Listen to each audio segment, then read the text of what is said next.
और इनके वक्त में अनेक पेपर आउट हुए, इन्होंने तो कोई जांच भी नहीं कराई। जिस तरीके से ये केवल विरोध के लिए विरोध, नॉन इश्यू को इश्यू बनाना चाहते हैं ताकि जनता का ध्यान डाइवर्ट कर सकें। कांग्रेस पार्टी ने लगभग 1 लाख लोगों को पिछले 3 वर्षों में नौकरियां दी है और अगले 2 वर्षों में हम करीब 1 लाख से अधिक नौकरियां और देने वाले हैं। परीक्षा में जो उत्तीर्ण हुए वो तो कहते हैं कि सुनिश्चित नहीं करना चाहिए। सबसे बड़ी बात यह है कि सदन की कार्रवाई में व्यवधान पड़ रहा है। कई मुद्दे हैं, वो कौन हो रहे हैं सर सामने? हमारे राजस्थान विधानसभा की प्रक्रिया और कार्य संचालन संबंधी नियमों के अंतर्गत 37(2)(7), 52(2)(7) इनमें प्रावधान किया हुआ है कि कोई भी मैटर जो माननीय उच्च न्यायालय या किसी भी न्यायालय में लंबित होता है उस पर यहाँ पर कोई प्रकार का डिस्कशन नहीं होता। ये सब जानते हैं और इनके वक्त में अनेक पेपर आउट हुए, इन्होंने तो कोई जांच भी नहीं कराई। और जिस तरीके से ये केवल विरोध के लिए विरोध, नॉन इश्यू को इश्यू बनाना चाहते हैं ताकि जनता का ध्यान डाइवर्ट कर सकें, ये भर्तियां होने नहीं देना चाहते। कांग्रेस पार्टी ने लगभग 1 लाख लोगों को पिछले 3 वर्षों में नौकरियां दी है और अगले 2 वर्षों में हम करीब 1 लाख से अधिक नौकरियां और देने वाले हैं। इन पे ये रोक लगाना चाहते हैं, इसलिए बार बार अड़ंगेबाजी कर रहे हैं। मैं समझता हूं कि ये लोकतांत्रिक पद्धति नहीं है, इनको अपनी बात कहनी थी सदन में कह देते।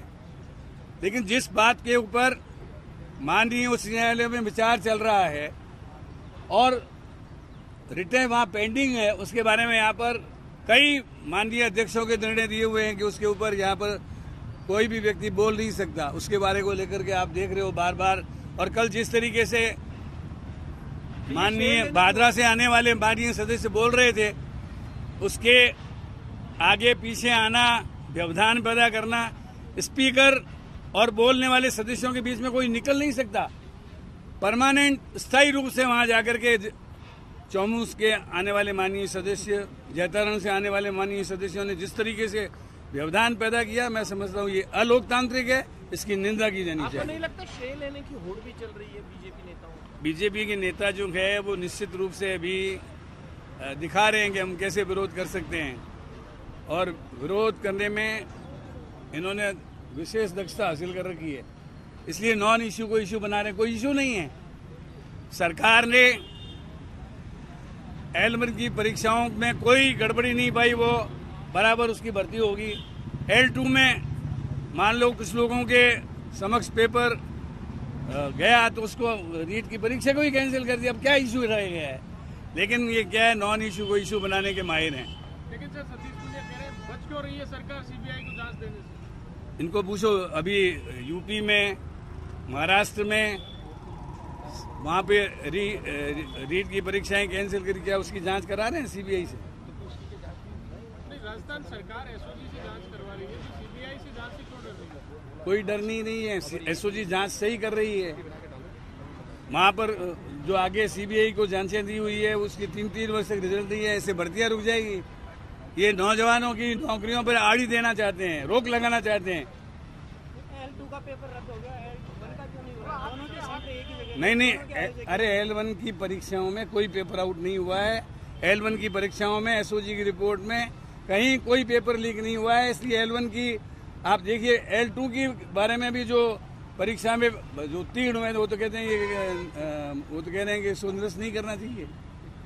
L1 में कहीं कोई गड़बड़ी नहीं हुई। सरकार तो L2 के लिए पहले यही कहती थी। भाई शुरू में जब जानकारी नहीं थी तो निश्चित रूप से उस समय यही बात थी और जिस समय जानकारी मिली तो तत्काल सरकार ने एक्शन ले लिया। जानकारी मिलते L1 भी रद्द कर दी। अरे L1 में कुछ हुआ ही नहीं, जांच हो चुकी है। सर एक बार वो रोजगार का फिगर बता रहे थे, आप कितने रोजगार दिए 3 साल में? 1 लाख लोगों को पिछले 3 सालों में नौकरियां दे दी गई है और 1 लाख लोगों को और नौकरी देने की तैयारी है। अभी रीट में ही आप देखेंगे ना, 30,000 पद माननीय मुख्यमंत्री जी ने और बढ़ा दिए हैं, तो 15,000 तो L1 वालों को नौकरी मिल जाएगी और 46,500 की नौकरियां और उसके लिए नई रीट हो जाएगी। तो कुल मिलाकर करीब 62,000 के लगभग तो इसी से नौकरियां मिल जाएंगी।